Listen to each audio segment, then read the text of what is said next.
All right, so we are looking at chapter 4 today. So we went over, we've gotten through a little bit of the physiology stuff. We talked about how like one of our biggest things is just setting, you know, realistic expectations and helping our clients transform that information of the first law of thermodynamics into like practical lessons. But now we need to start talking about like, all right, well, how do we actually, now that we know that like we need to create like an actual plan of action with small decisions that we can make that are very, very effective. How do we implement those, right? How do we help our clients create like healthier goals and things like that? So today we are diving into a little bit of the psychology of weight control, which is really fun because we're going to look at like how to set really effective goals and how to process through those and things like that. We're also going to take a look at some of the negative side effects of like premeditating about weight. So we'll start off by talking a little bit about just like how our psychology sort of functions, and then we'll start diving into how we can actually have some positive effects on it. So after this completing our section, we want to understand the psychological obstacles that are facing our overweight or obese clientele, the strategies for help us to handle those psychological stresses, and then how to implement goal setting and behavior change strategies that are going to be much more effective. Because I'm sure everybody in here, I know I'm definitely part of this crew. I'm sure everybody in here has had like some type of goal that they've wanted to reach in the past, and then like, motivation wanes, or, life gets in the way. It gets too stressful, you lose interest, or sometimes it's like you're really motivated and you're like, I really do want to do this, but then time just kind of passes and nothing ever happens. So very common, and we need to kind of have specific strategies in place in order to help us overcome these sort of barriers, right? So helping an individual losing weight obviously is not as simple as just writing the world's greatest program and being like, all right, let's do this, right? Like it takes a lot more, effort and kind of hands-on monitoring in order to see these effective changes. And so this is one of the things we'll see in our psychology class next module. Actually, one of the things we're going to talk about is like, the three main areas that we spend a lot of our time working with our clients is obviously like the exercise part of it, like the fitness side of it, right? And then nutrition is obviously huge, but then also like really a third pillar of what we do is this behavior change side of things, right? We're here to motivate our clients and keep them on task and move them forward through their program. Because I keep saying it and I'll say it again, you could have the world's greatest program, but if you can't get someone to do it, it doesn't matter. You could write the world's greatest program, but they have to, adhere to it. So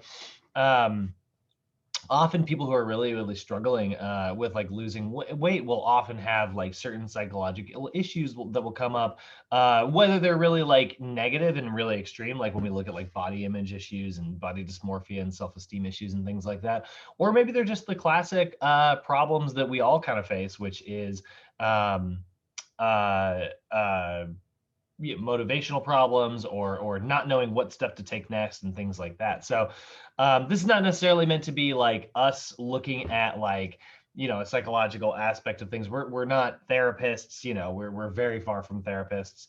But we are here again to kind of apply that guided self-help principle when it comes to like, creating positive psychological changes. And so we know that being obese is strongly associated with certain psychological stresses. We see like a negative social stigma in the way that like obesity is presented in like the media and stuff. And so then that causes people to have very negative feelings about that. We know that it is sometimes associated with low self-esteem.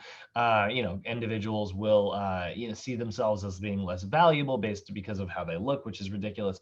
Or they'll have like poor body image. The people will see themselves in a certain way that, is again, very, very negative, right? And so we got to start by kind of defining these things first before we can kind of start to talk about how we're going to address them. And so let's go ahead and start off by defining body image. So body image is actually kind of, the definition's almost in the title here. What's up, Charlie?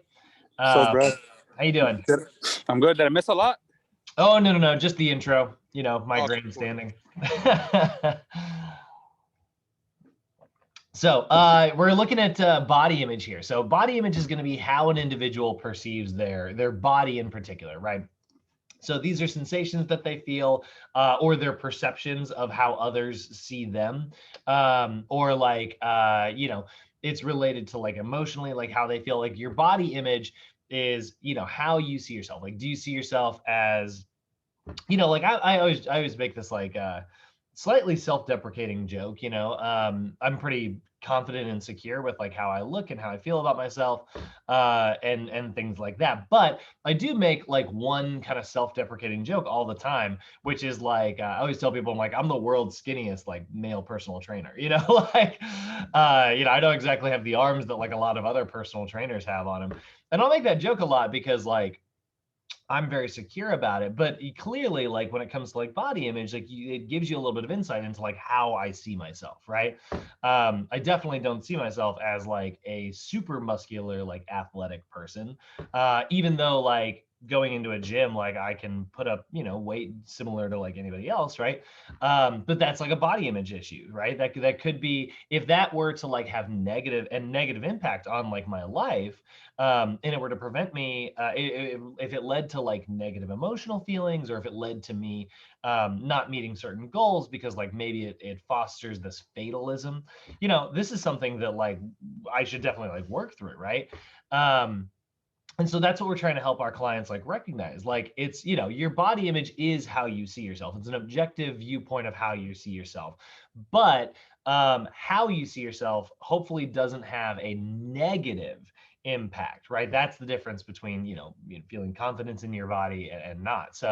Um, so it's simply how you see yourself. It's not necessarily a good thing or a bad thing, although a lot of what we see and a lot of what our conversation is going to be centered around is how a lot of individuals do have a negative body image, and that's really what we're here to kind of address, right? A really extreme example of that, while we're talking about it, is looking at what's called body dysmorphia. Body dysmorphia is a preoccupation with an imagined or perceived physical defect. So this could be a preoccupation with body weight. It could be a preoccupation with maybe like the way your hair is, or it could be a preoccupation with what your skin looks like.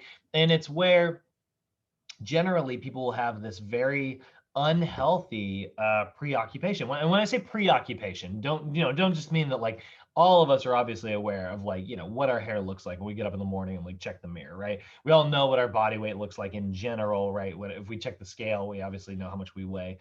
All of us have an image of things, but and we all are aware of it, and we all think about it here and there. But body dysmorphia is preoccupation. What that means is like it kind of just, it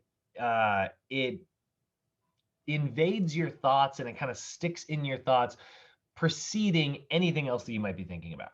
And so it's just always there, right? It's always like in the back of your head, giving you like these specific like thoughts or feelings and stuff. That's body dysmorphia. So you'll see it like sometimes people will have like a freckle or a mole or something, and they'll be unhappy about it. And so they'll start like, covering it up with makeup or something, and they have this like real preoccupation, and then like throughout the day they're consistently worried that maybe the makeup is coming off, even though that's a fairly irrational fear. That they have this like constant preoccupation with like, oh, if I walk into there, that's going to be it's going to be hot out there, and then I'm going to get sweaty, and then that's what's going to make my makeup run, and everybody's going to see the freckles I don't like, right? Like and you can see like it just kind of piles on really, really, really quickly.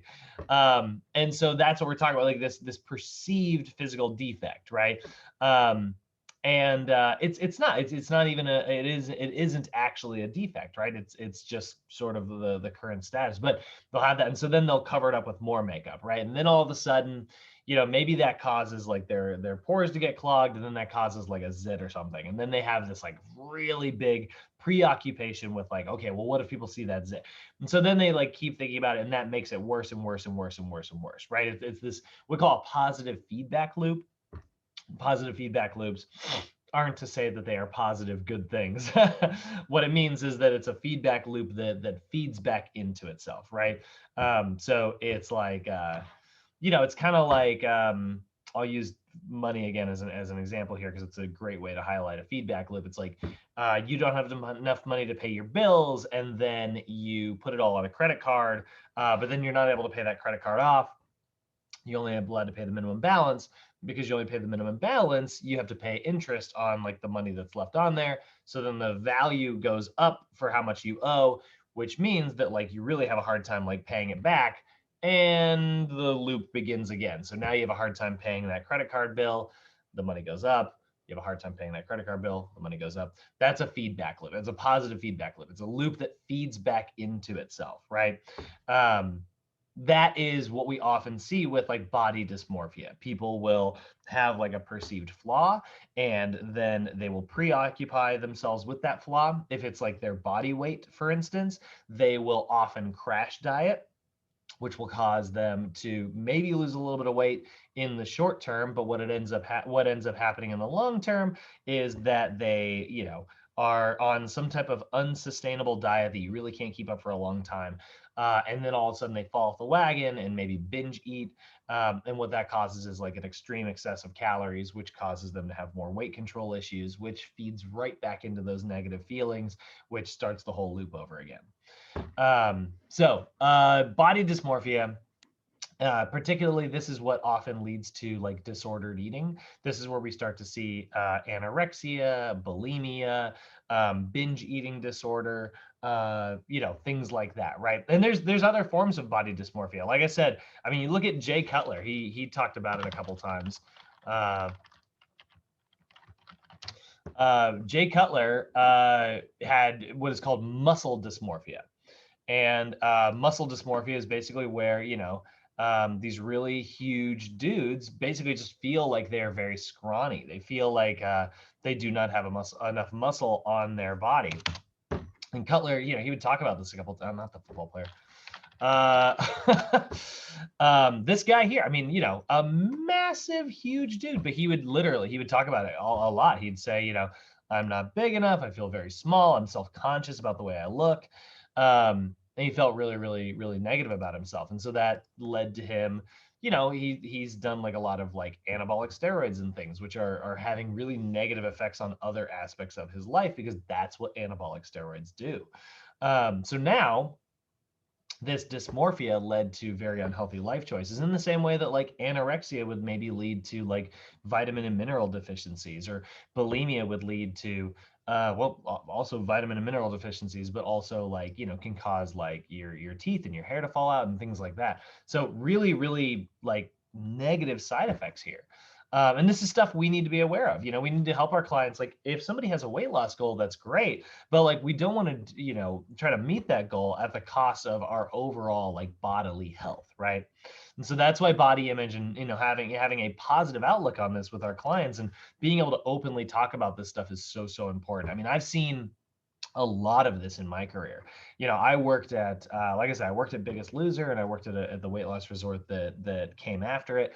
Both of those places, like we've got clients who have struggled with their weight for years, and then they came to this resort because like it's a really good place for them to kind of get their lives back in order. But one of the negative, like it's almost like a symptom. One thing that you think about, it's like, man, somebody's paying, $2,400 a week to go to this big weight loss resort, and they're putting themselves through really, they're going on 2 hours of hikes and 3.5 hours of working out every day, and lectures and this and that. That's a really extreme choice, and it is like make no mistake, like black and white, that is an extreme choice. Any of these weight loss resorts are absolutely extreme. And so we would often and we're aware of that, working in a place like this. And so we would have these conversations with people and be like, look, like you came here and this is very clearly an extreme choice. We want to make sure that like this is, we are teaching you the fact that like you can do this at a healthy, sustainable rate. And that was what most of our conversations were actually spent around. I always told people, it's like, it's not about how much weight you lose while you're here. It really isn't. You could lose a pound while you're here. You could gain a pound while you're here. It does not matter what happens while you're here at this resort. What's important is what you take home with you. What lessons are you taking from this that you can apply to your life, right? The lectures are, they were some of the most important things we have. Learning how to exercise is great. Let's have a conversation, like flag a trainer down and to ask them, hey, what should I look for in a good personal trainer when I get back home? Those conversations were what I always spent most of my time emphasizing on like our intros when we were bringing people in.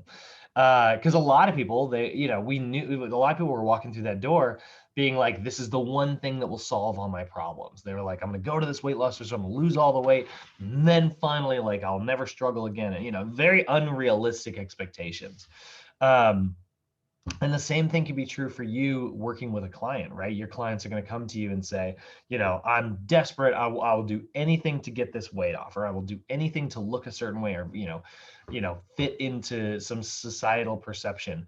And our job is to have these positive conversations with our clients and be like, hey, like, weight loss, the way I always like to put it, the way that I stole this from somebody else, I don't remember who, but the way I always like to put it is weight loss is a byproduct of an overall healthy lifestyle, right? It is not it doesn't necessarily have to be just the end goal, right? The goal here is to, live an overall healthy life. If that means getting down to a normal body weight, and that is absolutely part of it, then great, let's do that as well, but our priority number one is to make healthy life choices and live like, life to the fullest, right? So that's a big thing of what we're talking about here. So understanding that, another thing that we definitely need to know, we need to take a look at like the idea of like what self-esteem is here. And so self-esteem by definition, right, is going to be the favorable views one holds regarding oneself. And what I mean by that is like, how much value do you see in yourself? So that's what we're talking about here, right? So when you hear self-esteem, a lot of people will, get it confused with their self-perception. And that is, self-perception is how you see yourself, right? That's part of your body image. But your self-esteem is like any favorable views. Like, how much value do you think you have? Do you think you are worth the time and effort? I mean, how many of you guys know somebody? And hey, who knows? Maybe you've had these thoughts before, where you want to do something or ask someone about something, and you feel awkward about it or chicken out about it because you're like, oh, well, why would they want to be with somebody like me, or why would they want to take the time to put effort in me? Or their needs are more important than my own because like they're this person and I'm just me, right? Like that is signaling to, these ideas that like you see yourself as a less valuable person, right? And that's what we're seeing. We're seeing these feelings of self-worth. How much value do you see that you have? Do you see that you're like a valuable, important person, right? Because you are. Absolutely, everybody is, right? Every one of our clients. I love, I always think of that whenever I get to this part. I know like a lot of people haven't seen the show, but if you've ever watched like Doctor Who, it's my favorite show. It's a sci-fi. It's basically British Star Trek. I freaking love it. It's literally my favorite show of all time. And like it's all about this guy who just travels through time and space, and he's like 1,200 years old, and because he's an alien and he can do whatever he wants. But I love like he's got this great line where he's like, in 1,200 years of time and space travel, he's like, I've never met anyone who's not important. And I just love that quote. I think that's really great. I think that's a great outlook to have on life. So that's sort of what we think of self-esteem. And the two things that kind of make up our self-esteem, like a lot of times, like when we see like what our value is, right? We're gonna see ourselves as like our self-perception, which is how you see yourself, right? That's your body image, right? And your self-efficacy. And your self-efficacy is the measure of confidence that you have in your ability to perform specific tasks. So me, right, like, picture the last time you took somebody who you were gonna like throw something at them, like catch, like, hey, here, catch this, right? And some people are like, some people grew up playing a lot of sports, and they played catch, and their hand-eye coordination is developed, and they've done it a lot, and so they have a lot of confidence. If you were to say like good hands out of nowhere, and just my roommate Chuck does this. He goes good hands, and he'll just throw something, and then you have to like figure out where he is and where it's coming from and try to catch it at the last second. And he does it all the time. And it's a thing that happens in our house all the time. We're like, good hands, we just throw stuff at each other. And it's fun. It's like a fun thing. But like, when you do that to somebody else, like a lot of people, like you'll see like they'll just panic, like they'll get this look of panic on their face, like the idea that they have to like catch something. They just don't have a lot of confidence in their ability to play catch, right? So that's a measure of like self-efficacy, right? Do you feel like you're the type of person that when you try to do something, you generally succeed? Or, do you think that like you have a steeper learning curve than some other people, right? That's your self-efficacy. So self-esteem, your favorable views, that's how you see your feelings of self-worth. Your self-efficacy, that's your feelings of like, self-success. Like how often do you think that like when you set out to do something, you actually can accomplish it, right? I always love to use the catching analogy, because you see it on people's faces. Like some people, it's like, hey, catch, and they go before you've even thrown it. And that's like, hey, don't worry, it's a little soft toss, but that is the thing. That's like they don't have like that level of efficacy when it comes to like that. But maybe they have other self-efficacy in like a lot of other areas, right? Like me, I talk about this a lot. I like to be a runner, but I'm not much of a swimmer. I'm just not that great at swimming. Like I can swim to save my life, like decently enough, but I'm sure I'm just expending way more energy than I should be. It's not a pretty sight. They're not exactly efficient strokes. So my self-efficacy levels when it comes to something like swimming are much lower than they are when it comes to like playing like some type of field sport,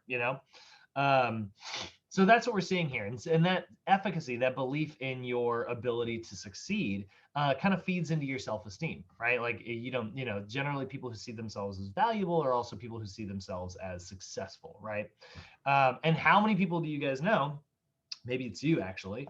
I'm sure, because we've all been on like different, weight loss, weight gain, athletic goals or whatever. How often do you feel you've succeeded? Like if you took all of the like fitness goals you've ever had over the course of your life, what percentage would you say you've actually succeeded at, right? How many New Year's resolutions have you met? Things like that. And so like some people, they would say that number is very, very low. Other people might say that number is really, really high. I'm sure the accurate version of all of those numbers are just a little off, whether it's low or high.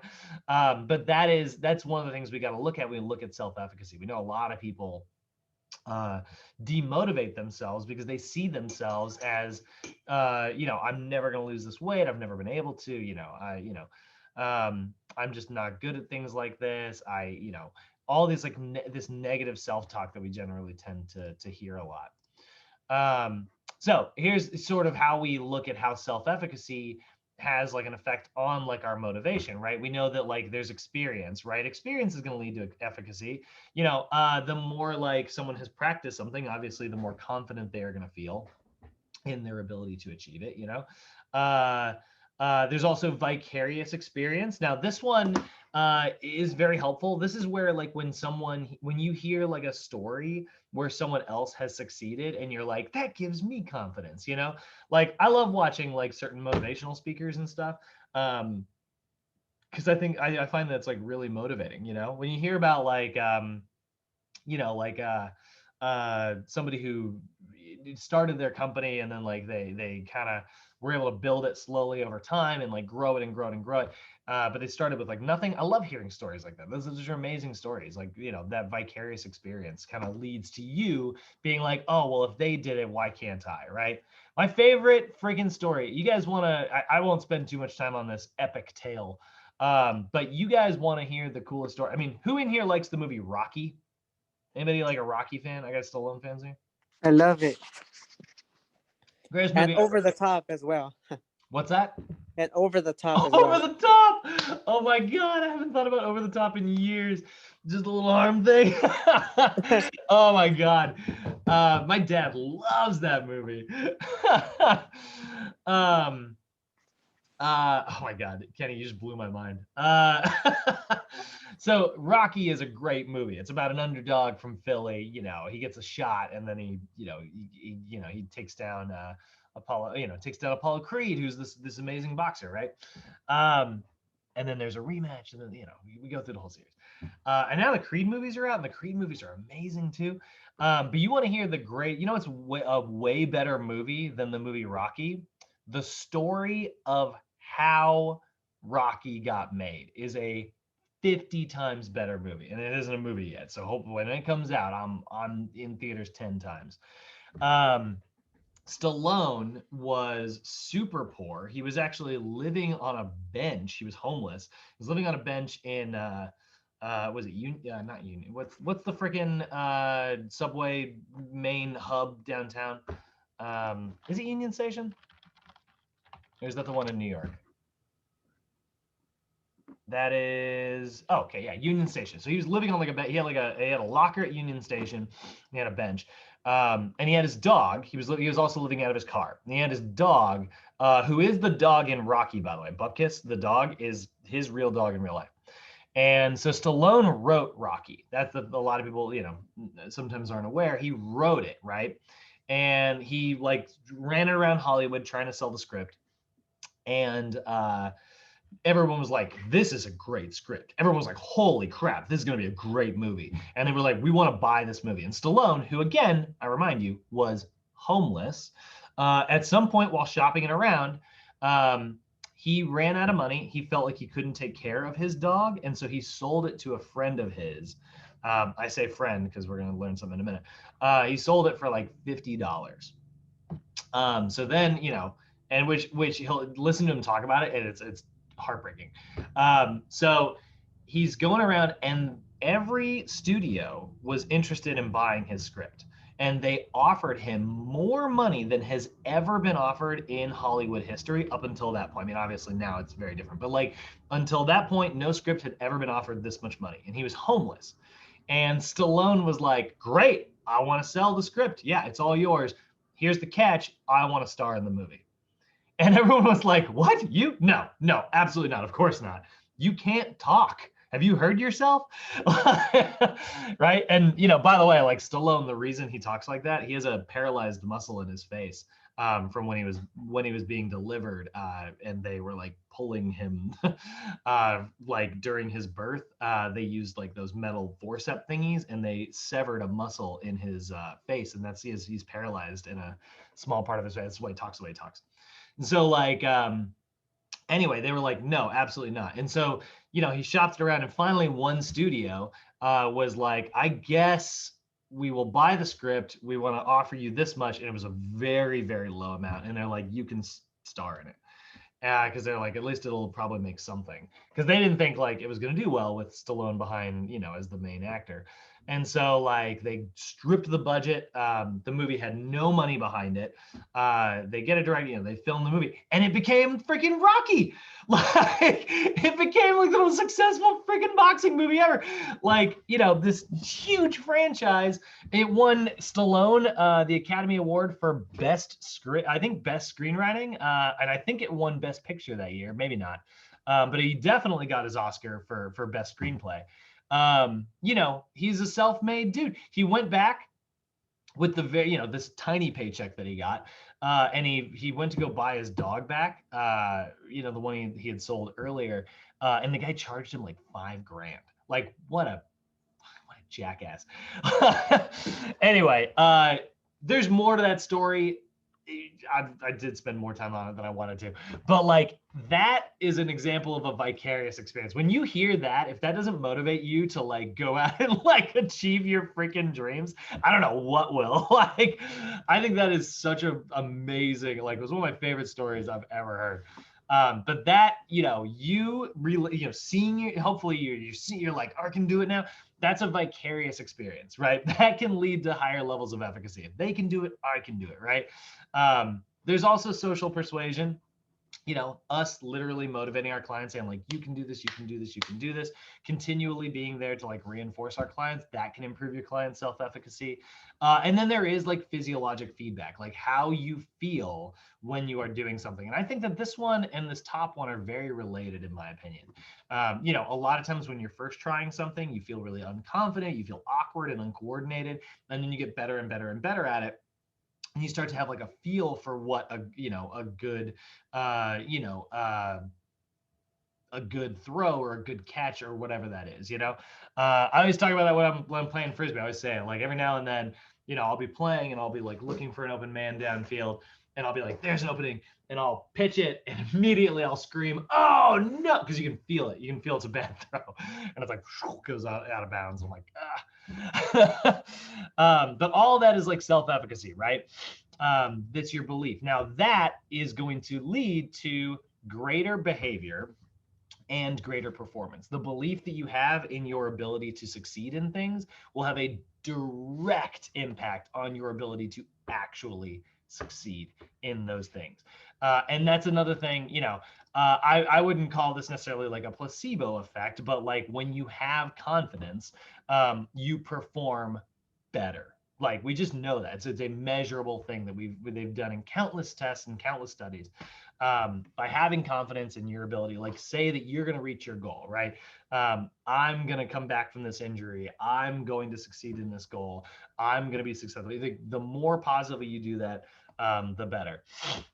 There's a really great book. If you guys ever get a chance to read it, there's three really great books that I love that are very instructional in how they tell you to kind of go about like behavior change. I really like The Power of Habit and Smarter, Better, Faster. Both of those are written by the same guy, Charles Duhigg. And then there's another one called Mind Hacking. Mind Hacking is good. It's mostly just full of really fun stories. I don't know. That one I'm not as big a fan of, but I think one of my favorite stories in it was talking about Douglas Adams, who is the guy who wrote, or not Douglas Adams, sorry, Scott Adams. Scott Adams is the guy who wrote Dilbert, the comic, and he was working like a regular 9-to-5 job, and a friend of his told him, like you should do this motivational thing that I do. And he's like, what's that? And he's like, well, basically I write down 10, 15 times a day whatever I want to achieve. And he was like, what? I was like, yeah, no, I just said I will, do this by the end of the month. And he's like, that's stupid. There's no way that has like a positive effect on anything. And they're like, well, I mean, what do you have to lose, right? Like it's 5 minutes of your time every day. And he was like, all right, that's fair. And so he started goofing around with that. And he would write every day, like, I will be a syndicated cartoonist. And he's one of the most syndicated cartoonists in the freaking world. Dilbert is a huge success. I mean, TV show, comic strip, all kinds of stuff. He also did it with like his investing portfolio, and he did it with he wanted to get his master's, and he had to get like a certain score on this test to get his master's, and he was like, I will achieve a 94 on this test, and sure enough, he got exactly a 94. Now, is a lot of that, is it because he was writing it down? Probably not. Necessarily, there's nothing magic that's happening here, but improving your self-efficacy, I believe, like improving like your feelings of self-worth, value, and success, improving all of those things has a tangible effect. If you feel like you are more confident, and that will translate to being more confident, which will translate to better performance. So that's our job, constantly telling our clients, you got this, you're going to succeed, right? Let's do this. You see it in the gym all the time, lightweight, as they're driving that weight up, So we can see a little bit here, right? We see a traditional like view that we sometimes see is where somebody has an attitude like, I don't like liberal politicians, right? And then their behavior is like, I vote only for like conservatives, right? So that's like an example of like the idea of self-perception. Well, guess what? Like it totally goes exactly the opposite direction as well. It's like, now I think about it, I vote only for conservatives. I guess I don't like liberal politicians. So you can see like this is where an attitude results in a behavior, but at the same time, when you analyze that behavior, right, you can understand your attitudes. So you can reverse this and go in two different directions here, right? Which is another really big thing that we do want to spend time looking at, right? don't just say you're going to do something. Your actions need to reflect it, right? So like that was an example that we see there. Sometimes it's a good idea for you to be a little self-reflective and look at like what your actions are. Like if you say like, yeah, no, I'm like confident and like, I believe that I'm going to succeed in this and I'm going to do this and I'm really, really good at X, Y, and Z, right? And then like you look at like your actions and you're like, yeah, but you say these negative things about yourself a lot. You do these negative things to yourself a lot. And it's like, are you actually like very confident? Are you actually secure? Because like your actions are not really reflecting what you're saying, right? And sometimes like in what you're saying sometimes doesn't reflect your actions. So it goes in both directions. We do need to be kind of aware of that, right? I mean, how many people do you know are on a diet and they're trying to lose weight, but then they're like, oh, I'm on this diet, but then all of a sudden their actions don't really reflect like being on that diet specifically, right? So self-esteem, this is another one, right? So the low self-esteem can be a huge blockade for people. Fear of failure, right, is the big thing that we're looking at here. So self-esteem, again, these feelings of self-worth, self-value, right? That's what we mean when we say self-esteem. Do you see yourself as, valuable? Do you deserve happiness, right? Like that sounds kind of crazy if you're a confident person to hear that, because you're like, yeah, of course everyone does, right? And some people just don't have that viewpoint. I talk about them a lot. I bring up my parents all the time because I like to use a lot of like personal experiences here. But my mom is not a super confident person. She's just not. Love her to death, but like her feelings of like self-worth are super like low. She'll describe it. She'll tell people, she's like, oh, my son and my husband are like the funny ones in the family. She's like, this and that. And it's like, that's crazy because like my mom makes my dad and I laugh harder than anybody else that I know. And so, but like telling her that, it bounces right off of her. She doesn't have like, she has very low self-esteem. And that's a very, very common thing that we see, when she's around others. She gets really nervous around like, anybody who's not within like our in group. And she's a great storyteller. I get most of my storytelling ability from my mom. So how can we help our clients, right? Well, we want to build up their confidence through choosing exercises and intensities that we know they can. What are we doing with 4 exclamation points in this PowerPoint? We want to make sure that we are choosing like exercises and intensities that we know our client can succeed in while still achieving like, measurable improvements, right? So don't, take a client's first time in the gym and like turn them into soup. Like don't wipe them out to where they feel like they're never going to survive like another workout. That's a crazy irresponsible way to start a relationship with a new client. And it's, by the way, what a lot of other places do. They do that on purpose. Has anybody in here ever had a membership at LA Fitness and gotten like a free assessment? Anybody? Can you say that again? Have you ever done like LA Fitness? Oh, we said before that about a bad way to start off with a client. A bad way to start is like by giving them an exercise routine that we know they can't succeed at. Like, absolutely wiping the floor with them their first session is a super irresponsible way to start your relationship with a new client. Number one, it could lead to injury. But that's not even what we're talking about today. Today, we're just looking at how like that ruins your relationship with this person. They're going to immediately feel like they're a failure. They're discouraged, right? What's that? They're going to feel like discouraged. Yeah, absolutely. It's crazy, right? They do this on purpose at LA Fitness. Like this is how I got fired at LA Fitness, actually.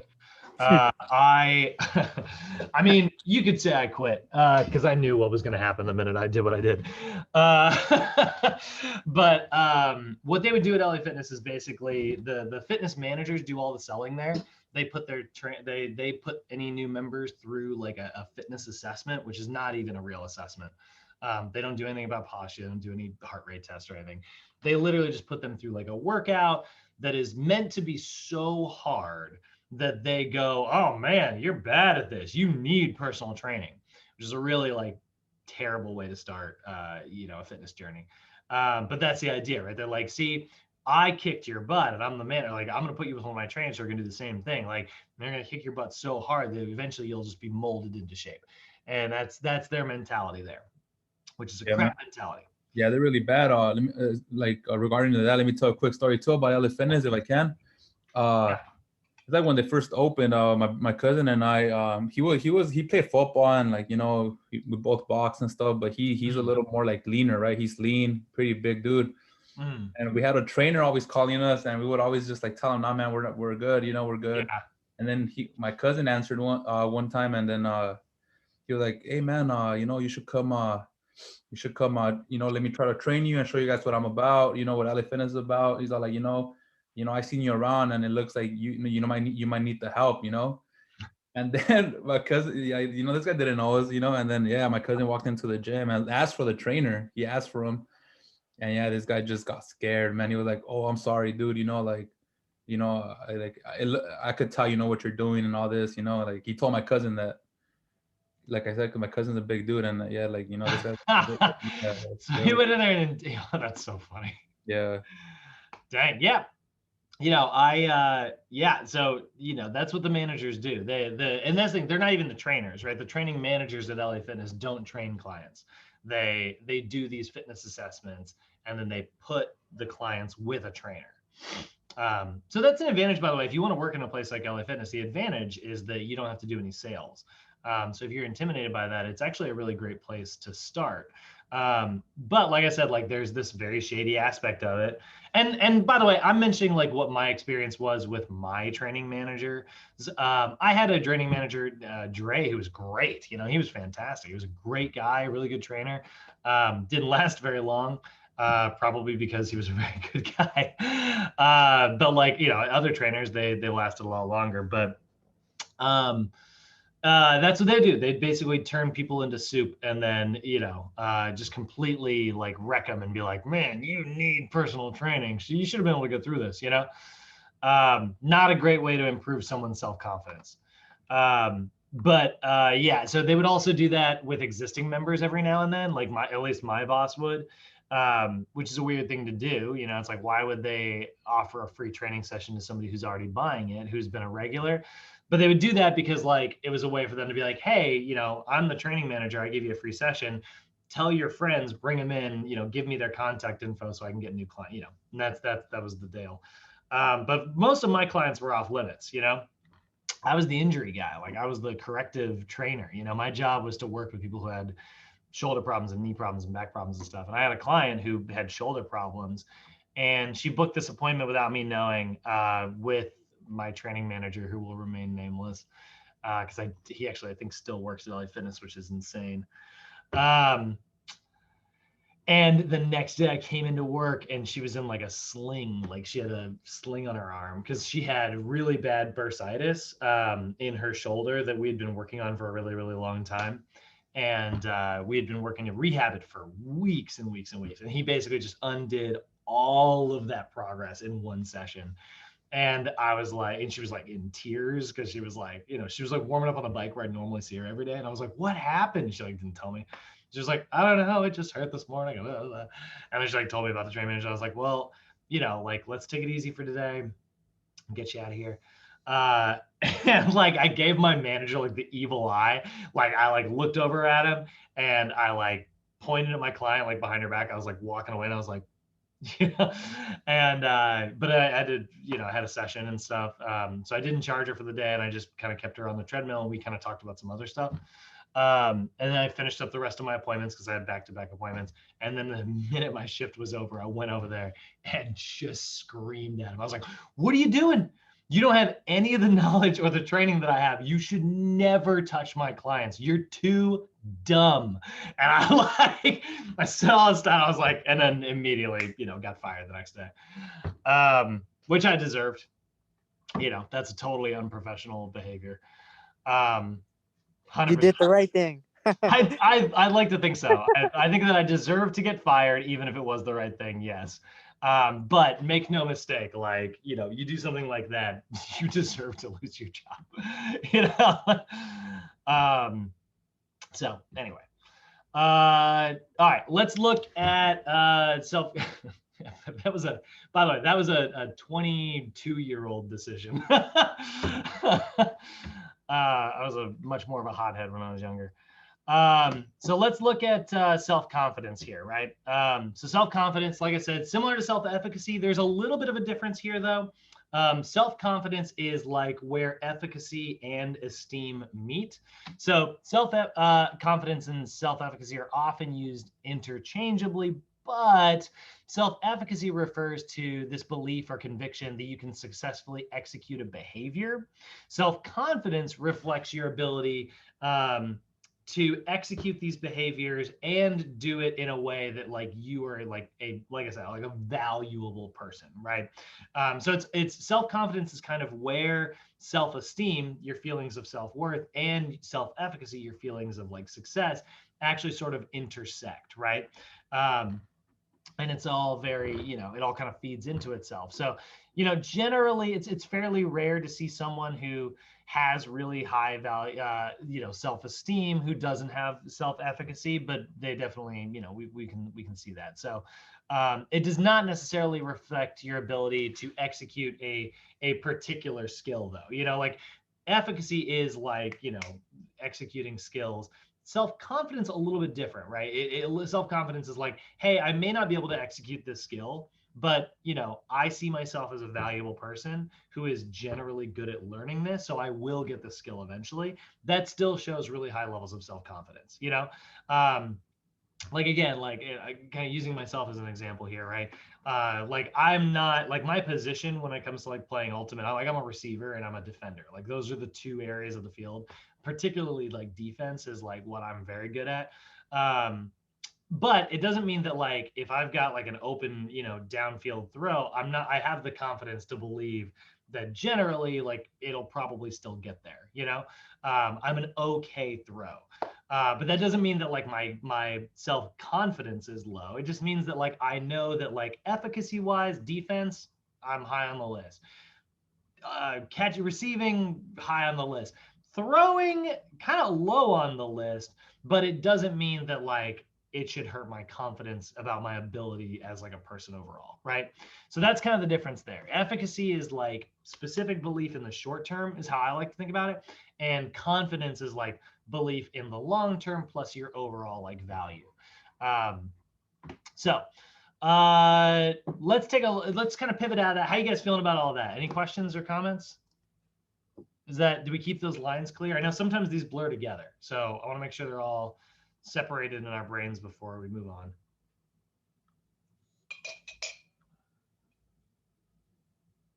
Okay, let's take a look at some of our triggers to eating, right? So obviously we know that some people we definitely, it's a very common thing to seek comfort in food, right? So stressful situations can cause people to seek comfort somewhere, right? I know that like I seek my comfort in certain places. When I've had a rough day, it's usually like, all right, I need to go back to my house and I'm gonna blow some stuff up in a video game, or maybe it's like I'm gonna go for a run, or maybe it's I'm gonna watch a movie with maybe I need to be out with friends. Like there's a lot of different ways that we kind of cope with stress or anxiety. We've got a lot of different things, and some people are gonna cope with those things by food, right? We have comfort food, right? And so stressful situations can cause a person to seek out comfort from a lot of different places, but food is one that can have some negative side effects, right? Eating due to stress can come from certain hormonal balances. The reason stress eating is so much more common than like stress, I don't know, we'll say video game addiction, right? Obviously video game addiction exists, but the reason stress eating is one that we hear about more often, more than probably any other type of stressful, like, comfort seeking thing, is because it is kind of tied to your cortisol, which is a hormone that also somewhat controls your hunger levels. And so like, because those things are kind of linked together, it's one of the reasons why comfort eating is one of the most common types of like comfort that we see, right? And so cortisol is a stress hormone that your body produces, right? And it's a good thing that we make cortisol. That's, it's the type of stress that keeps us motivated to do certain things, like, oh, I got to pay my bills on time so that I'm not homeless, right? And it's like, if you didn't have cortisol, you'd be like, what's so bad about being homeless? And so like, we're glad that we make cortisol, but we make way too much of it just in the type of world that we live in. And so this leads to prolonged excessive stress, right? And that prolonged excessive stress will often result in the body finding some way to relieve that stress. And if cortisol is tied to like this idea of hunger, you got to remember, like, as a biologic creature, why are we producing cortisol? To keep our body alive. So your body thinks that, you know, you're in, like I said, like you're in the Hunger Games, right? It thinks that like you are stranded on an island and everyone's trying to kill you. And so like if that's the case, then like eating to survive is one of the most important things that you can do. And that's why like we see like you know, comfort eating associated with like the stress of everyday like life, where it's like, oh man, I didn't get that report in and my boss yelled at me and now, you know, I'm in trouble, quote unquote. And you know, this is such an American thing, by the way. You know, we see this all. America is one of the most unhealthy countries in the world. We also have a really bad work relationship in this country. Like the way employees are treated in the US is terrible. You know, I saw, you know, you shouldn't be getting a lot of your opinions from memes, but I did see a really great meme once. And it was like, my favorite part of working in the US is whenever my boss calls me, instantly thinking that I'm going to be fired. And it's like your boss could just have like a question for you, but like that anxiety that you get just from like your boss wanting to have a conversation with you, that belief that you could be fired at the drop of a hat, that is like a very brand American thing. In the same way that like we don't talk about money in this country, which is stupid. It's rude to ask someone how much money they make. No, it's not. That's a dumb concept that protects employers and hurts employees. You know, but we've got this like cultural thing that like we've kind of heard over and over and over again, and it's silly. I mean, it really, really is. So that production of cortisol can manifest itself in like feelings of hunger and feelings of overeating.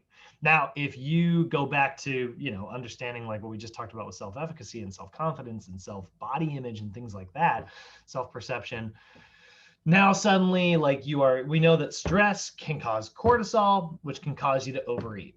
And now if the thing that is stressing you is your weight status or how your body looks, right? There's that positive feedback loop, right? We have an event that causes stress, which maybe that stress is stepping on the scale and realizing that you gained a couple pounds. That stress creates like cortisol, which causes you to seek comfort in food. And we are right back at the top of that loop, right? Over and over and over again. So this can sometimes lead to disordered eating or, you know, eating disorders, right? And so disordered eatings are things like behaviors associated with sometimes binging or purging, severe food restriction, taking a lot of diet pills, or even like certain ways of like fasting. I know intermittent fasting is a big fad right now. They've been talking about for a while. I'm not against intermittent fasting. I think it can be fine. But like when we say fasting, we mean like extreme fasting in the form of just like just for the sake of like not eating, not like a structured like diet that someone's partaking in. So disordered eating. Yeah, we see, and by the way, just really quickly, just so you guys are aware, like disordered eating, these are all being diagnosed by medical professionals using what's called the DSM-4. Are they on the DSM-5 yet? DSM, yeah, they are. Oh, they're on the 6? No way are they on the DSM-6 already. Yeah, they're on number 5. DSM-5 is basically this giant book that therapists and psychiatrists and psychologists use. It is all the classifications and definitions of mental disorders. So we aren't reading this book. We are definitely not diagnosing these things. We don't diagnose anything. But we do want to be aware of what they are. We want to kind of have an understanding of like what the definitions are. So anorexia, one that we do see in our industry, symptoms of anorexia, intense fear of like weight gain, very distorted body image, and a refusal to maintain a weight at 85% of their expected for their height and age. So that is what we mean by that is we are looking at like when you look at like youth BMI percentiles, you know, I want a picture version. Yeah. What we're looking for in terms of our percentiles is we want to be somewhere between, this percentile right here, anywhere below the 85th, but above like the 5th here, right? And like, in a lot of healthy ways, being above like the 15th, actually, somewhere between 15 and 85 in terms of percentiles, is kind of what we're looking at here. If we're below that 5th percentile, that is dramatically underweight in teenagers, but 85% of that expected for your normal age and height, that would be a BMI of 18.5 or less on the BMI scale. That is underweight as we've been looking at it for adults, right? So it's a flat 18.5 or under for adults, or it's in the below 5th percentile if we're talking about youths. But that is, and we will talk about youths. I mean, like, you're going to train teenage kids, and if you get a female teenager, like, anorexia and bulimia and disordered eating is incredibly common and something we should definitely be on the lookout for so that we can communicate with our clients' parents and stuff. So anorexia, like I said, distorted body image, intense fear of weight gain, right? We've got bulimia nervosa. This is very similar. It's the same feeling of intense fear of weight gain, only instead of resulting in massive amounts of calorie restriction, the way that we see in anorexia, it typically results in calorie restriction that eventually falls through and results in like binge eating.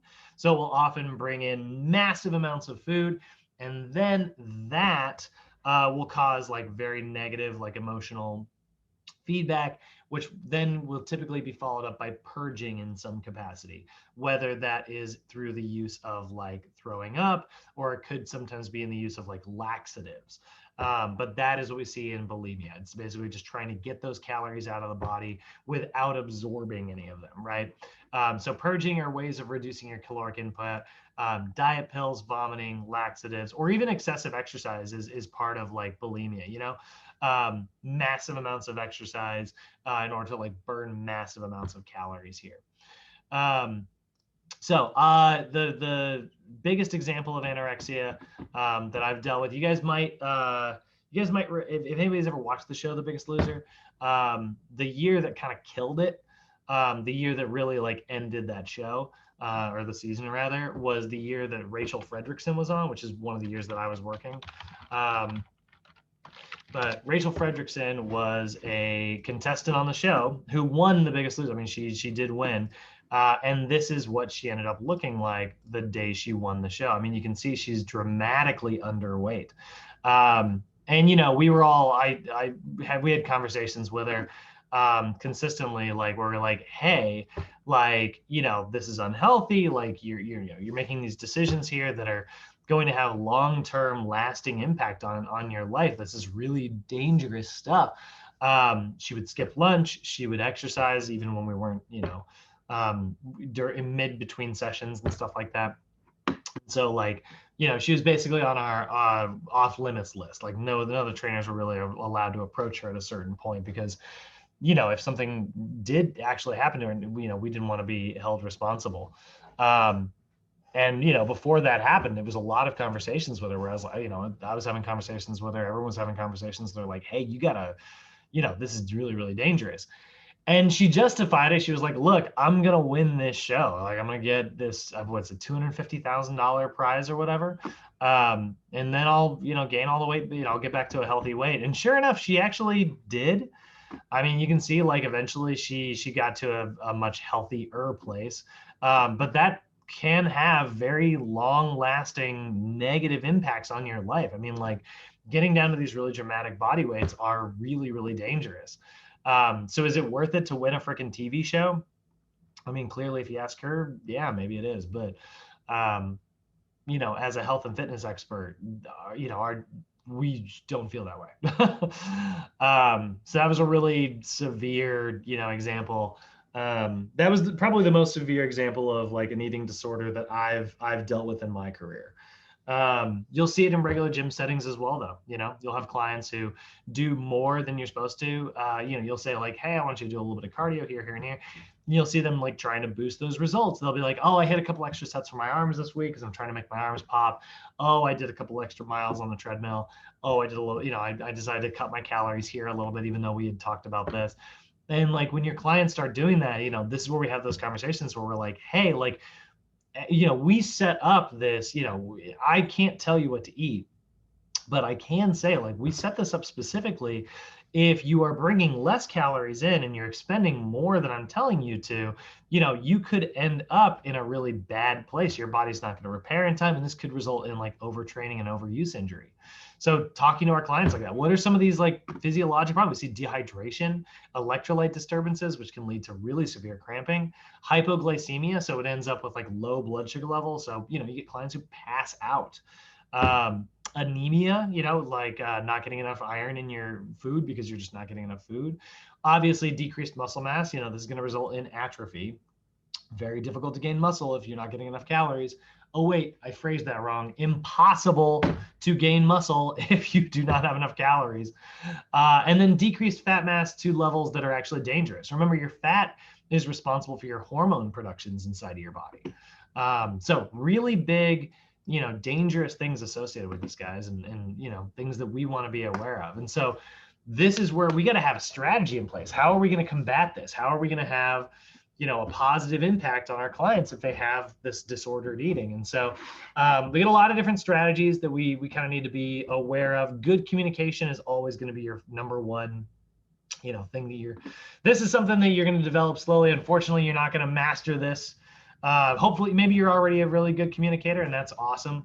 But you're definitely not going to master this while you're in school. It's just something that you're going to get better at over the course of your career. I mean, everyone, that's what's so great about our industry. It's an industry that you just get better at, you know, like constantly, which I freaking love, you know. But you're going to get better, you know, you're going to find new communication strategies with your clients. That are going to have, you know, hopefully a positive impact on them. So your physical appearance is one of them. Try to dress appropriately for the setting that you are interacting in.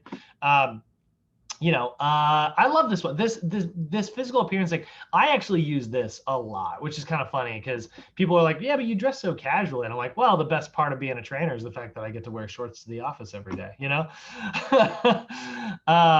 But and that's not 100% true.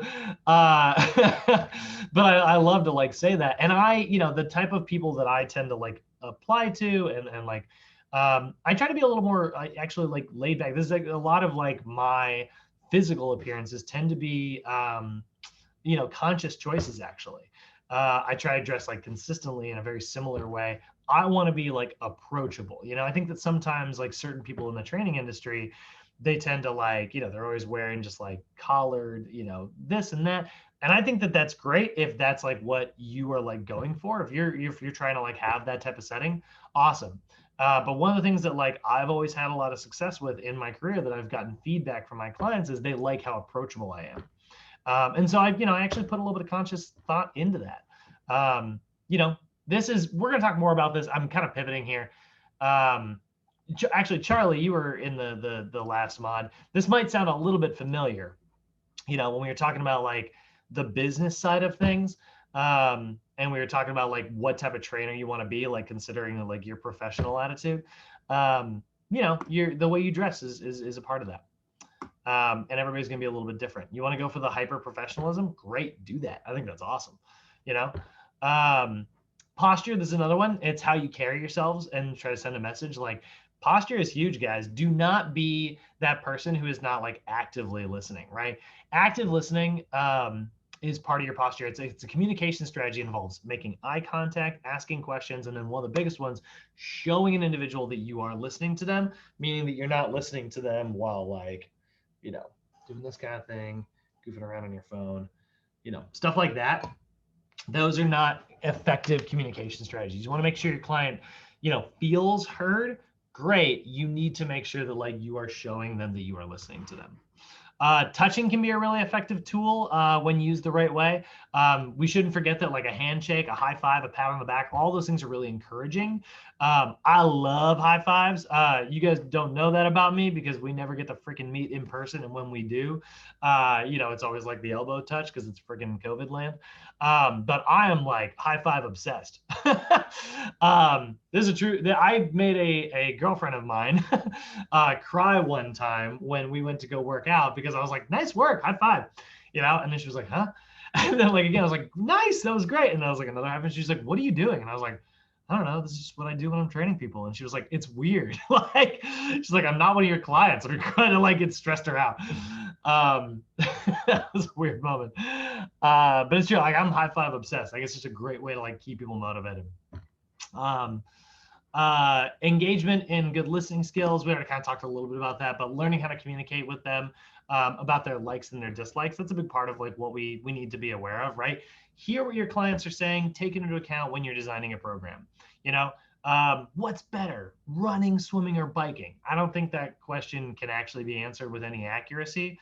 You know, swimming actually can burn like a lot of calories and it gets the benefit of like muscle building. But if your client hates it, and they're dropping hints and they're communicating with you that they don't enjoy it, well, they're probably going to fall off the wagon eventually. They're not going to keep up with it. So instead, let's go with biking, right? That's the thing that they've, you know, said that they enjoy.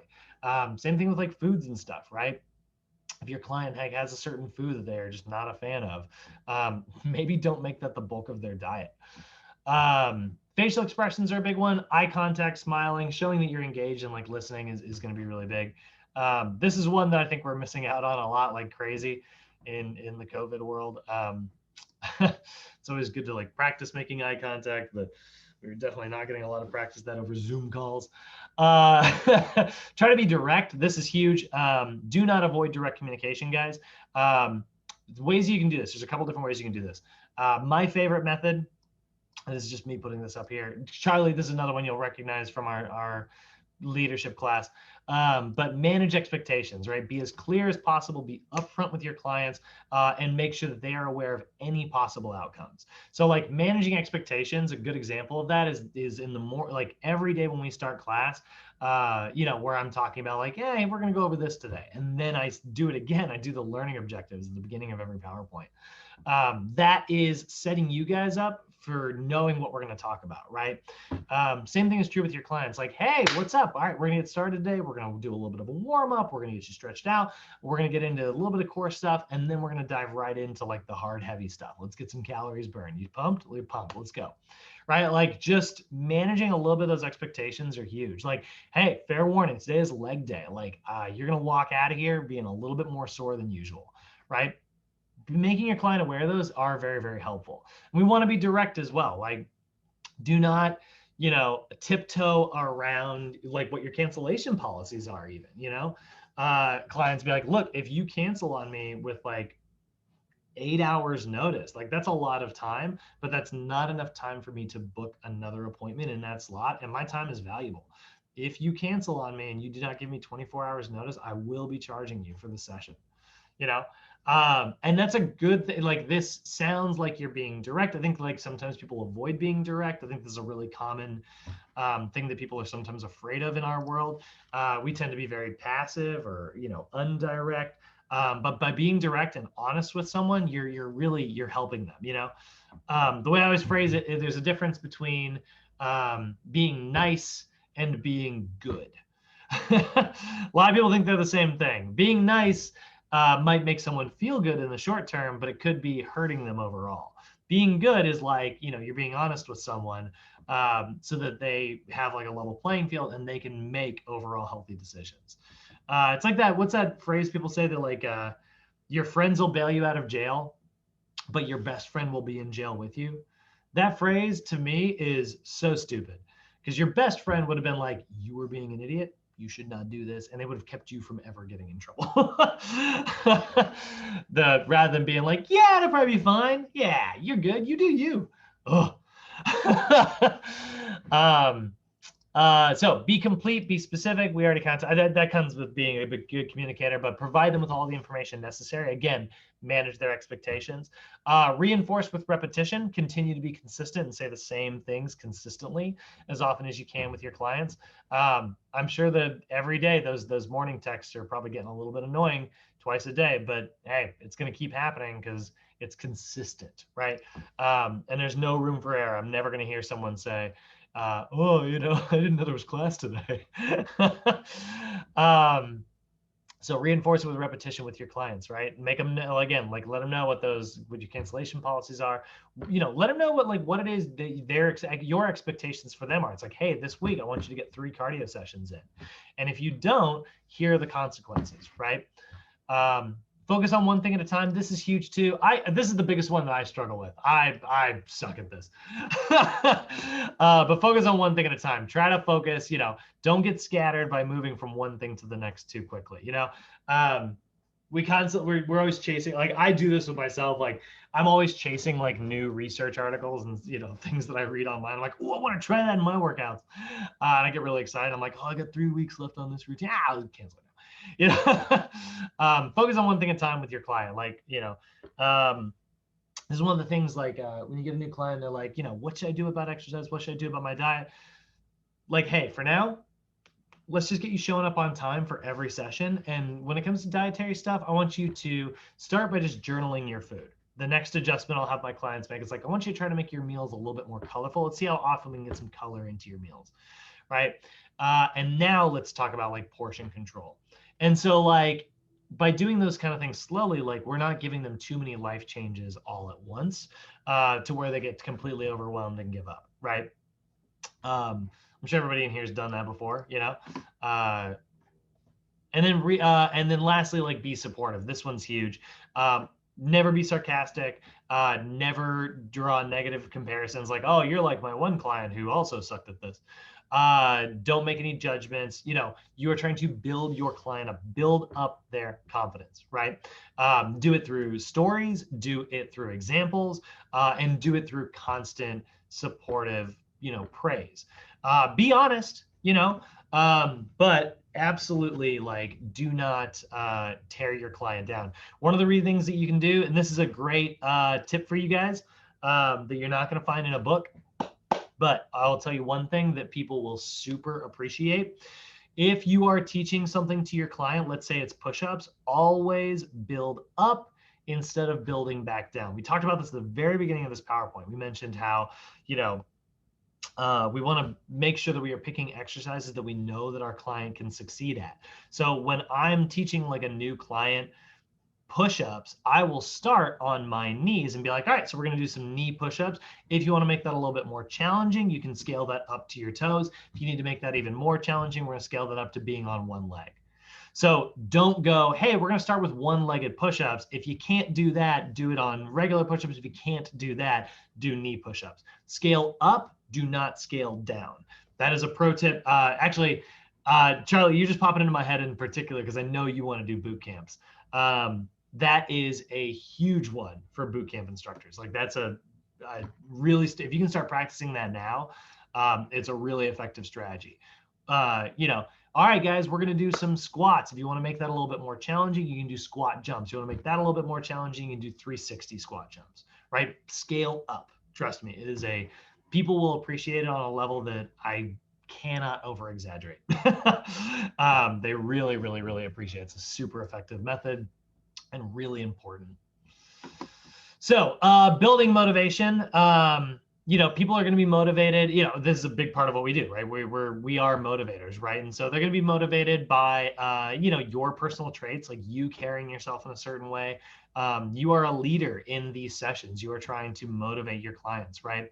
You want to make sure that you are speaking about things with confidence. If there's something you don't know, great. Tell them that you don't know it. Do not try to like just stumble your way with, don't do that. Just be like, you know what? I'm actually not sure, but I'll do a little bit of research and get back to you on that. That shows that you are confident, and that actually reinforces. They're like, oh my gosh, that's great. And they'd love to hear what you say. You go learn a little bit about something and bring it back to your client, they're going to be stoked. So our 4 biggest guidelines for building motivation. People are motivated by situations and personal traits. So we do know that like people are going to be motivated by seeing themselves in a certain light. So you can motivate them by I always love to use the future you expression and be like, man, future you is going to look back on this and they are going to thank you for all the hard work that you're putting in today. I love that version, right? Future you, we're going to take your PR today and do it for reps in a couple months, like those kind of things, like those are really motivating factors, right? See yourself in the future. Again, future you will thank you for what you are doing today. It's one of my favorite phrases. Often we got to be aware that people do have different motives for like their involvement. So figure out like get them multiple reasons to get involved, right? A lot of times, especially with like your older clients, they'll come in and they'll be like, so why are you here? What motivates? It's like, oh, I'm here to get healthy because I want to be or have more energy. I want to be around for my kids, right? It's like, great, I love that, right? What a super strong motivating factor. Now let's figure out like what makes you excited to be a little bit healthier. Aside from just doing it for your kids, why are you doing this for yourself? Then they've got multiple aspects of motivation coming in, right? Changing the environment is really great. I love this one. People respond to like intellectual stimulation. I love changing the environment or just changing up the names of things. I do it all the time. I love to like just change the name of exercises and then be like, no, I invented this exercise. Because I named it. And it's like, isn't this just squat jumps? It's like, yeah, but it's more fun than squat jumps because we call it this. Little things like that, those are fun little things that can keep your client motivated. They just take a little bit of the pressure off the session and they can have like a really fun, positive impact. Every now and then, like doing a little session out in the park, right? Rather than in like a gym, doing little like just intellectual stimulation. I used to do like, when I taught boot camps, I would do one a month. I would do like a movie themed workout or just like a pop culture themed workout. Like when it was like this is back when the first Avengers movie came out, which feels like millions of years ago. But I put together like an Avengers workout. And then like the Hunger Games came out a couple years later and I did like a Hunger Games boot camp. And just, they were all the same exercises they used to be, but they were just fun ways to keep people engaged and people love that kind of stuff. And then, influence their motivation, by building rapport and social support. And those are the two things we're going to talk about here. These are probably, honestly, the two biggest parts of overall motivation. So rapport is the level of trust that you have in someone else, right? Hopefully I have a good level of rapport with you guys and you believe most of the things that I'm saying. But that's the level of trust you have in one individual to another. So like, it doesn't exactly happen overnight, but this is something that's going to be built up slowly over time, like with your client, right? By building that rapport, they're going to get more and more trusting of you. You're going to develop a deeper and deeper relationship. And then there's also social support. You are part of this social support, but also you have the ability to encourage your client to build it in like their overall normal social structures. There's a reason that like Apple Watches and Fitbits and things like that are so effective. There's a reason CrossFit is so successful. CrossFit, people love it. It's a freaking cult. I'm totally kidding, but the reason like it's so popular is because it's this social aspect. You show up, you see your people every week, and then they're there to be like, hey, we got your name on the whiteboard. You set a PR last week, right? Love stuff like that. CrossFit gyms do that better than any other gyms out there. I did CrossFit for about a month. Did you? Do you like it? It was pretty wild. Yeah. Yeah. I mean, there's all the stuff that you hear about, like it's injury prone and this and that. I do think that is actually a little over talked. I think that anything is dangerous if you don't do it right. Yeah, it's a bit much. Yeah. But like if you are, taking care of yourself and you are like self-monitoring, I think that it can be a really effective way of working out if you do it safely. But man, is it a great way to motivate people. Boot camps, people love them, right? They get used to the same instructor. They get used to seeing the same group of people. That social support is huge. Share it on Facebook, check into the gym. And then, you get a couple likes, you get somebody saying like, woo, you did it. You're there, you're doing it, right? That emotional support is so helpful for your clients. So where are you going to get it from? Fitness professionals, your spouse, family members, like share your fitness journey with them. Encourage your clients to do that. Your neighbors, close friends, coworkers, church, all those are really, really great places to kind of enhance that social support. All right. Any questions on some of those aspects? We're going to move into our last little section here, talking about what type of goals to set. Any questions, guys? Hey, Brad. Thanks. Okay. So we talked a little bit about goals in nutrition. We talked about the difference between like outcome goals versus like process goals. But now we're going to look into, now this is not meant to replace those.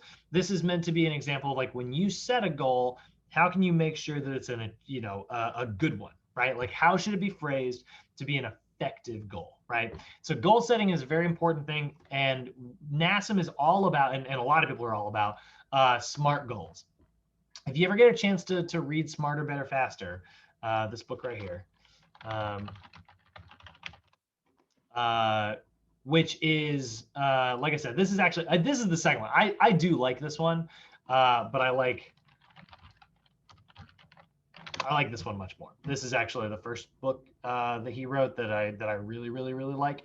But this one's really, really good too. And both of them, what makes them really good is they have these really, really great stories in them.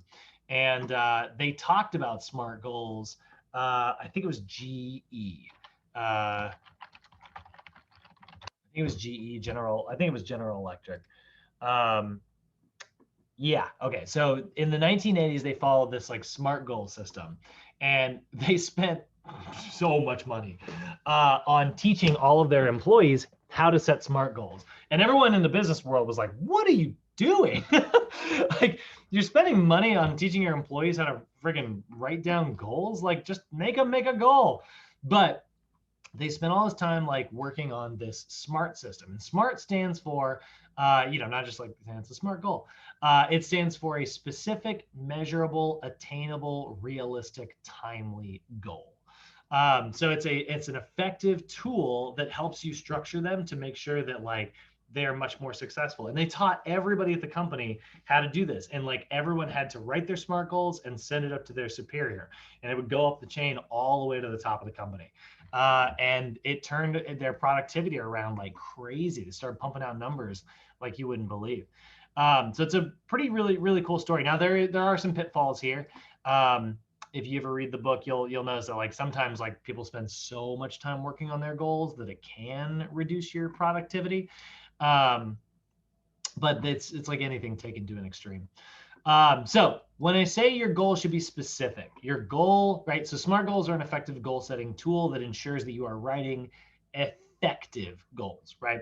Specific goals are goals that has as a higher chance of being accomplished because it is not general, right? So you want to identify specifically what you want in general. So we take a look here, right? Someone says, "I want to lose weight." That's not very specific. Do you mean, well, that could be, you want to lose weight, chop your arm off. You will weigh less. But something like, "I want to lose body fat. I want to lower my body fat percentage." That's much more specific, right? Or I want to lose 10 pounds. It was like throwing a number in there. Whew, that's really specific.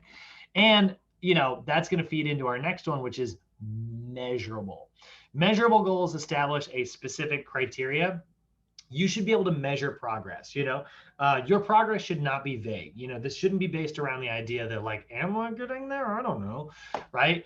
This is another reason why I tell you guys to freaking write your workouts down, like use a workout journal or a food journal, right? It's measurable, right?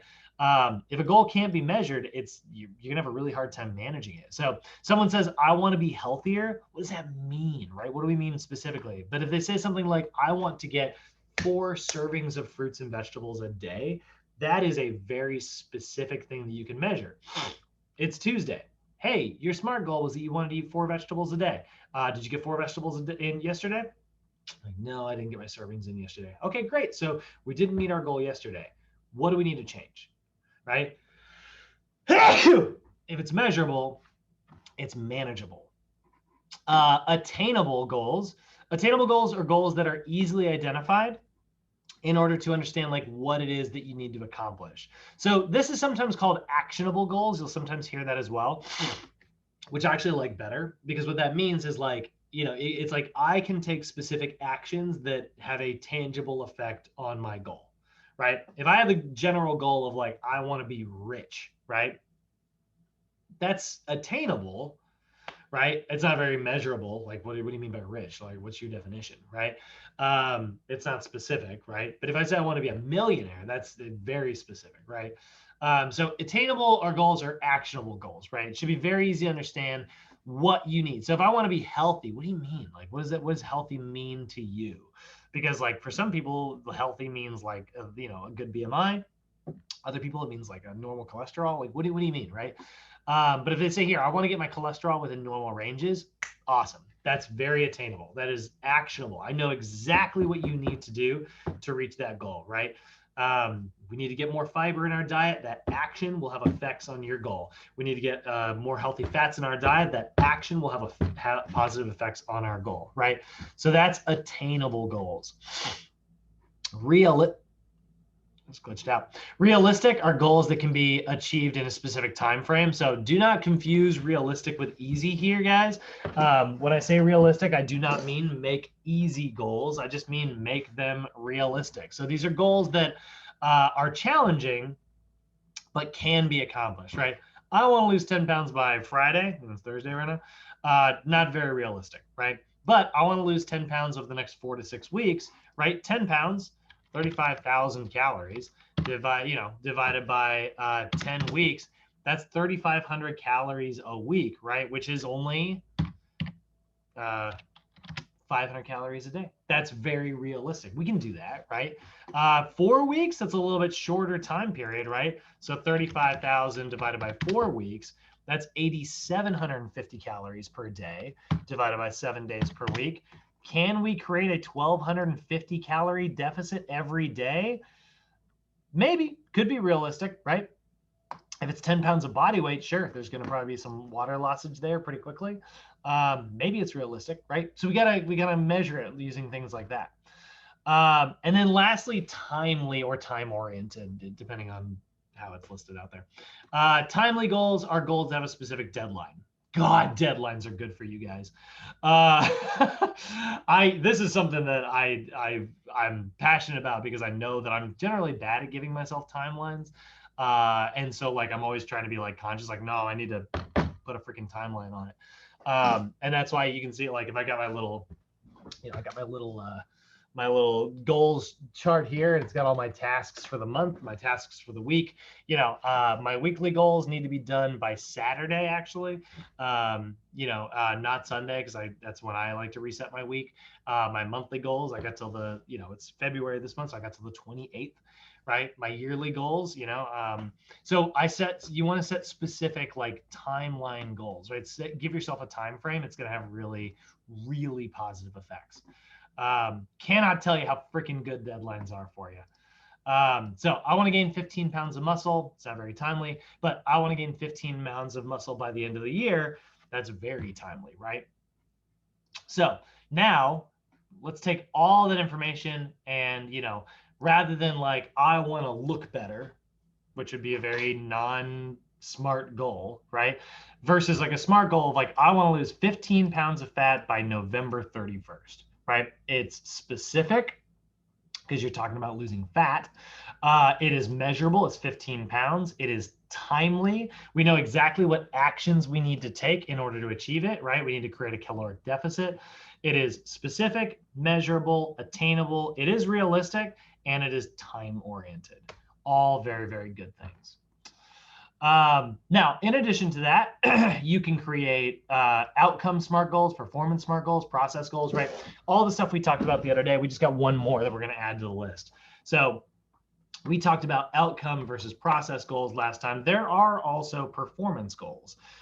So outcome goals focus on tangible, specific outcomes, right? So like maybe the goal is to like win a specific race, right? That's an outcome goal. Generally, outcome goals are related to like winning or losing. You don't have a lot of control over them. So I don't dislike outcome goals, but I definitely don't like using only outcome goals because you don't necessarily have control over them. Like if your goal is to like defeat someone else, what if they're training really hard, Performance goals, now these I love. This is you versus future you, right? The goal is focused on a specific performance related from like previous experiences, right? So like maybe you want to set your PR. That's a really good example of a performance goal, right? You want to do your best version of something. And then process goals, you want to get specifically better at like the process, right? You want to just run a race. Let's like say an outcome goal is to win a race. A performance goal would be to run the fastest race you've ever run. And a process goal is I want to run this race without ever having to stop to walk at any point, right? Those are slight differences there. My buddy Patrick is the king of process goals, at least in terms of like his running. He's really good at rather than focusing on like running for a specific time, he will say like, I want to be able to get all the way up this hill without ever stopping to walk. He said that a million times, and he's very good at running hills at this point. And he just got very good at the process, you know. And it was funny because there were times where it was like, yeah, he was technically jogging. I was like, you'd be faster if you were walking right now. But that's not what it was about. It was about like the mental like process of getting over that lump. And then he churned that slow jog into a faster and faster one. So those are all like the different goals we've got. Now, obviously, there's going to be different barriers that are going to try to tear everything we talked about today down and prevent this all from happening. And so one of our biggest issues related to like exercise adherence are like, you know, these specific barriers. People who say they don't have enough time to exercise, right? That's a big barrier to physical activity. And if it's true, we got to find time, right? Be like, okay, you don't necessarily have time to like, you know, go to the gym every single day, but you do have time like in the middle of your day to maybe, you know, take the stairs, park at the end of the parking lot and walk your way in, get up from your desk every hour on the hour just to like, you know, stretch or maybe take a lap around the office. You do have like time for that kind of stuff. Maybe it's a lack of energy. Maybe people are just absolutely wiped out by the end of the day. This is a big one, why I primarily have been like a morning trainer for my entire career. You know, I get so many clients who I find evening clients cancel more than morning clients, you know. You would think it'd be the opposite, be like people have a hard time getting up, but people get used to getting up. It's very hard to get used to just having a really hard day that just wipes all your energy, you know. Family and friends who don't exercise, that's a big barrier sometimes. It's like people can't get motivated and they don't exercise or like they don't eat healthy. You know, you'll hear like, oh, I try to eat healthy, but my husband, you know, he keeps bringing home takeout, you know. That's good Lord, you're gonna hear that a lot.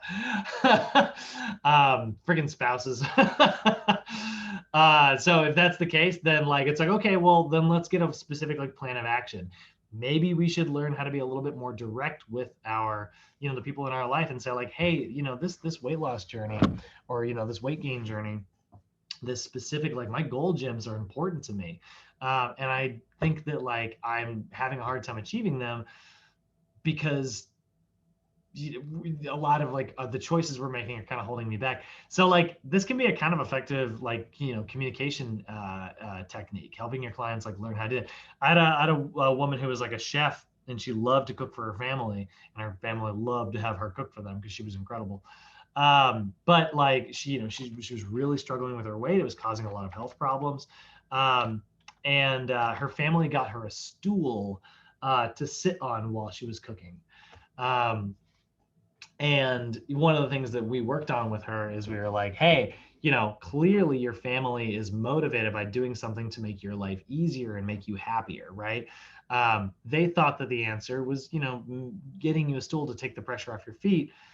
Why don't we try to turn that into like, hey, you know, let's communicate with your family and say like, hey, instead, why don't you, you know, encourage me to eat a little bit healthier or encourage me to do like this, and this, because clearly they, you know, they love you, they care about you. So they did this thing to help you, but you know, in the end, this is actually hurting you. And so like, you know, we worked with her to do that. It was awesome. She actually had this really great, after she was gone from the program, and it was like a couple weeks later, she made this video of her chucking the stool into a giant dumpster. And she like sent it to all of us and we were like, yes. It was awesome. And then sometimes like boredom or lack of enjoyment. This is a big barrier to exercise. Sometimes people get like bored on a program. They get, or they just don't like a program. Me, I tend to not like heavy lifting. You do take these long rest periods. I'm bored by it. So I got to find new ways to like motivate myself, which is why I'm even taking it a little bit more seriously. You know, I always say like, write your workouts down. Now I'm tracking even more stuff. I'm tracking the weight that I'm lifting and like how I feel at the end of every set. And I'm tracking like how long it took me to get through all my sets. Like, did I skimp on a rest? I'm trying to like get a little bit more data, and seeing those numbers. Like, I happen to be a kind of a number motivated, data driven person. Not everybody is, some people aren't driven by stuff like that, but that's something that worked for me. That has helped me kind of stick on this like sort of powerlifting program that I've been on that I normally don't like, So find a way to like overcome that boredom. Figure out what's intellectually and mentally stimulating to your client, and use it to your advantage. So these are all some things that we're going to do in term when it comes to like training people, writing programs, finding ways to like motivate people. This is all a lot of the tools that we have at our disposal. And I know this is only one day. Everybody read chapter 4 today, please. I know it was only one chapter on all this behavior change stuff. We've got an entire behavior change 8-day class coming up next module. So we're gonna get much more in depth with this stuff. We'll work on SMART goals as a class and come up with some really great stuff. Like, what's some stuff you guys have been trying to achieve, and it doesn't have to be fitness related. I've had students do like professional stuff, financial stuff, health stuff, fitness stuff, all of it's good. So the role of the fitness professional, we are here to provide encouragement and support and give our clients tools that they might not have. We're guiding them, we're giving them the help that they need. We're going to demonstrate, communication skills is going to be huge, learning how to like support our client and communicate with them effectively. That's something that you're just going to really practice a lot and get better and better at over time. But at no point we want to make sure that we are diagnosing our clients. We did talk a little bit about like these conditions and diseases today. Make no mistake, guys, we are not therapists. We are life coaches. We are a coach, not a therapist. Coaches guide people and let them take the choices, right? So we do need to be aware of that. And that is it for today. How you guys feeling? You feel like I got all Tony Robbins on you? Perfect. Awesome. I think easiest lesson so far. You thought it was the easiest one? Yeah. Kenny, you might be a psychology guy. This actually might be my favorite. Really? You too, huh? Yeah. All right. I love that. That's great. I didn't like psychology when I first got into it. When I had classes and stuff, I was like, this is the worst. And then like, man, the minute I started working with people, because I was like, this is so hokey, and like you just do it. Everything is pretty mental. Right. And then, man, I started working with people and I started seeing like these mental barriers that friggin' people have and like what worked. And I was like, oh, wow. Yeah, no, this is really important. And I started applying it to myself. It's great, man. Love this stuff. All right, guys. So I'm going to go ahead and end the recording and I'll see you guys tomorrow.